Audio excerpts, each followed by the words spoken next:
فکر حسین نسل نو کی ڈائر نیڈ ہے، اس وقت اشد ضرورت ہے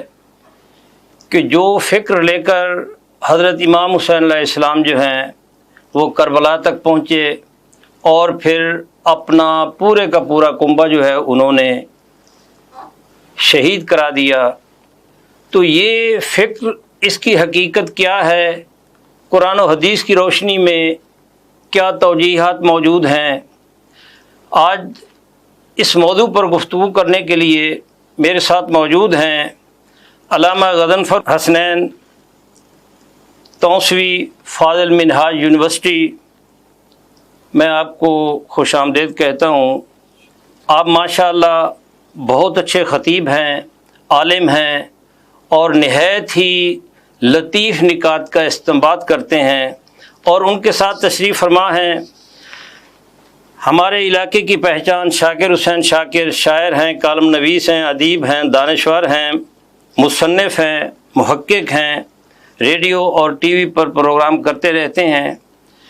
آج وہ اس موضوع پر گفتگو فرمائیں گے۔ میں ابتدا کرتا ہوں، آغاز کرتا ہوں علامہ غضنفر حسنین توسوی سے۔ آپ سے میرا پہلا سوال یہ ہوگا کہ یہ جو واقعہ کربلا ہے اس کی کیا حقیقت ہے؟ اس پر معترضین جو ہیں یا معاندین جو ہیں وہ اعتراضات کرتے ہیں کہ جناب یہ صرف تاریخ کے اوراق میں موجود ہے، جبکہ قرآن و حدیث کی روشنی میں اس کی کوئی حقیقت نہیں پائی جاتی۔ تو آپ ماشاءاللہ فاضل ہیں، اس پہ آپ ملکہ رکھتے ہیں، تو آپ سے گزارش کروں گا کہ اس کی حقیقی روح جو ہے قرآن و حدیث کی روشنی میں آپ ذرا ناظرین کو اس کی وضاحت ذرا پیش کریں۔ بسم اللہ الرحمن الرحیم۔ واقعہ کربلا اگر ہم اس کی تاریخی حیثیت بھی دیکھیں اور پھر اس حوالے سے قرآن و حدیث کا مطالعہ کریں تو جن لوگوں نے یہ اعتراض اٹھایا ہے کہ واقعہ کربلا صرف تاریخی ایک واقعہ ہے، تو اس تاریخ کو تاریخی واقعہ سمجھ کے پھر وہ اس کو پس پشت ڈال دیتے ہیں، اس کا اتنا تذکرہ نہیں کیا جاتا،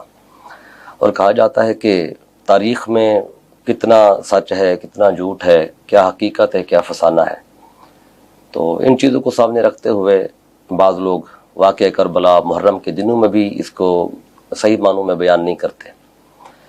اگر ہم قرآن پاک کا مطالعہ کریں، پھر قرآن پاک کے ساتھ آقا کے فرامین کا مطالعہ کریں، تو واقعہ کربلا کے بارے میں میرے آقا صلی اللہ علیہ وسلم نے حدیث پاک میں خود بیان فرما دیا تھا۔ واقعہ کربلا اگر حدیث کی روشنی میں اس کو دیکھیں تو امام حسین علیہ السلام، شہادت تو آپ کی ہوتی ہے سن 61 ہجری میں، اس کے آغاز میں، لیکن امام حسین علیہ السلام اس وقت چھوٹے تھے، آقا کی گود میں کھیلا کرتے تھے، تو میرے آقا نے اس وقت اپنی زبان مبارک سے بتا دیا تھا کہ یہ میرا بیٹا حسین یہ کون سی جگہ پہ شہید ہوگا، شہادت کا سال کون سا ہوگا، شہادت کا وقت کون سا ہوگا، شہادت کا دن کون سا ہوگا۔ تو عام طور پہ ہوتا یہ ہے کہ شہید جب شہید ہو جاتا ہے نا، اس کے بعد پتہ چلتا ہے شہادت کا دن کون سا ہے، شہادت کے بعد پتہ چلتا ہے کہ وقت کون سا ہے، شہادت کے بعد پتہ چلتا ہے کہ سن کون سا ہے۔ لیکن یہ آپ کی شہادت کی ایک ایسی انفرادیت ہے کہ آپ ابھی اپنی حیات ظاہری میں ہیں، ابھی بچپن میں ہیں، کہ آقا صلی اللہ علیہ وآلہ وسلم نے وہ سارا کچھ جو 61 ہجری میں ہونا تھا اپنے فرامین میں پہلے بتا دیا۔ اور اس کی طرف اگر ہم حدیث کی طرف چلیں تو صحیح بخاری میں بھی اس بات کی طرف اشارہ ملتا ہے۔ پھر ان احادیث میں مسند احمد بن حنبل، ان کی مختلف احادیث میں تو وہ بھی واقعہ کربلا کے بارے میں بتاتی ہیں۔ پھر جامع ترمذی کو اگر ہم پڑھیں تو اس میں شہادت کے بعد امام علی مقام کا سر مبارک تشت میں رکھ کے جب ابن زیاد کے دربار میں لایا گیا، یہ بھی صحیح بخاری میں ملتا ہے، اور انس بن مالک رضی اللہ تعالیٰ عنہ آپ اس کو آگے بیان کرنے والے ہیں۔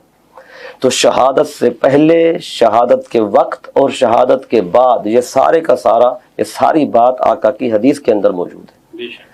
اب اگر کوئی یہ کہے یہ تاریخ ہے، بھئی تاریخ کی طرف تو ہم جائیں گے، ضرور جائیں گے بعد میں، لیکن پہلے آقا کی حدیث کو دیکھیں گے۔ تو میرے آقا صلی اللہ علیہ وسلم نے امام علی مقام کی شہادت کو اتنا بیان کر دیا تھا، اتنا بیان کر دیا تھا کہ صحابہ کرام رضی اللہ تعالی عنہم اجمعین یہ ان کی زبان پہ یہ جملہ عام تھا کہ امام علی مقام فلاں جگہ پہ شہید ہوں گے، فلاں دن ہوگا، فلاں سال ہوگا۔ یہ وجہ ہے کہ حضرت ابو ہریرہ رضی اللہ تعالیٰ عنہ تو یہ سن 61 ہجری کے آغاز سے اکثر یہ پناہ مانگا کرتے تھے۔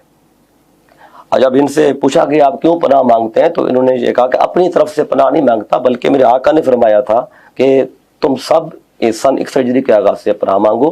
اور پھر وہ عمارت الصبیان کے الفاظ ہیں کہ جب نوجوان اور باش قسم کے لوگ جو نا تجربہ کار ہوں گے، جب وہ ممبر پہ بیٹھیں گے، مسندوں پہ بیٹھیں گے، اس دور سے بھی پناہ مانگو۔ پر ابو ہریرہ یہ دعا کرتے تھے اور اللہ کی بارگاہ میں یہ عرض کرتے تھے، باری تعالیٰ اللہم لا تدرکنی کہ باری تعالیٰ مجھے وہ جو سن ہے 61 ہجری کا وہ میری زندگی میں مت لا۔ تو محدثین کہتے ہیں، اس پہ ابن حجر اسقلانی بھی لکھا ہے فتح الباری کے اندر، امام عینی نے بھی لکھا ہے فتح القاری کے اندر کہ اللہ تعالیٰ نے فاستجاب اللہ دعا ابو ہریرہ، تو اللہ نے ان کی دعا قبول کی۔ اور یہ سن 61 ہجری سے پہلے 59 ہجری میں 1 سال پہلے اس واقعے سے یہ وفات پا گئے۔ تو جب یہ مدینہ کی گلیوں میں چلتے تھے، حدیث پاک میں یہ بھی صحیح بخاری کی حدیث پاک ہے، مدینہ کی گلیوں میں جب چلتے، بازاروں میں چلتے تو بلند آواز سے یہ پناہ مانگا کرتے تھے کہ اعوذ باللہ من رأس ستین و عمارت الصبیان، کہ باری تعالیٰ میں تجھ سے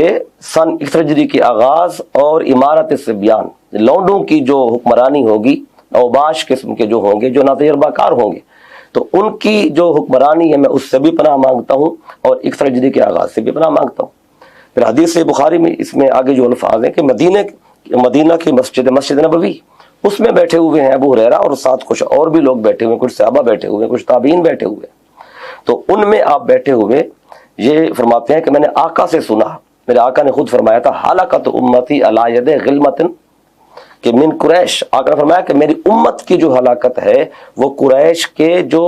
اوباش ہوں گے، جو ناتجربہ کار جوان ہوں گے، ان کے ہاتھ پہ ہوگی۔ اور پھر ابو ہریرہ فرماتے ہیں کہ میرے آقا نے ان کے بارے میں مجھے تفصیل سے بتایا اور حتیٰ کہ ان کے نام بھی بتائے۔ اور آپ فرماتے ہیں کہ اگر میں چاہوں تو وہ نام بتا بھی سکتا ہوں، تو لیکن میں نہیں بتاتا، کیوں کہ اگر میں نے نام بتا دیے تو قطع ھذا البلعوم، تو یہ میری گردن کاٹ دی جائے گی، کیونکہ جن کے نام میرے آقا نے بتائے تھے یہ حکومت انہیں کی ہے، یہ دور انہیں کا ہے، اگر وہ نام بتا دیے جائیں تو پھر انہوں نے مجھے ہی قتل کر دینا ہے۔ علامہ صاحب اس کا مطلب یہ ہوا کہ جو حضرت ابو ہریرہ کے پاس ایک گٹھڑی تھی، دوسری جو انہوں نے نہ کھولی، کہ اگر میں یہ کھول دوں، یہ بتا دوں تو لوگ میرا گلا کاٹ دیں۔ ابن سعد نے کہا کہ لوگ مجھے پتھر ماریں۔ تو آپ کی گفتگو سے یہ معلوم ہوا کہ یہ رسول اللہ صلی اللہ علیہ وآلہ وسلم نے سیدنا امام حسین کی شہادت کی پہلے ہی پیشین گوئی فرما دی تھی۔ سیدنا علی بھی فرماتے ہیں کہ ایک دن میں گیا تو رسول اللہ صلی اللہ علیہ وآلہ وسلم رو رہے تھے، یا رسول اللہ آپ کو کسی نے ایذا دی ہے یا کسی نے کوئی ایسی بات کی ہے جس کی وجہ سے آپ رنجیدہ ہیں؟ رسول اللہ صلی اللہ علیہ وسلم نے فرمایا کہ ایسی بات نہیں ہے، بات یہ ہے ناظرین کہ ابھی رسول اللہ صلی اللہ علیہ وسلم نے فرمایا کہ جبریل علیہ السلام ابھی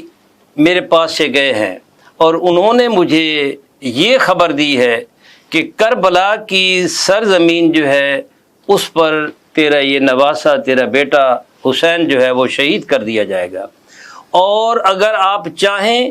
تو میں وہاں کی مٹی جو ہے وہ آپ کو دکھا دیتا ہوں۔ آپ نے فرمایا کہ مجھے دکھاؤ، تو سیدنا جبریل علیہ السلام نے وہ مٹی جو ہے وہ رسول اللہ صلی اللہ علیہ وسلم کو دکھائی۔ تو جس وقت میں نے وہ مٹی دیکھی اس مقتل کی، تو میری آنکھوں میں آنسو آ گئے۔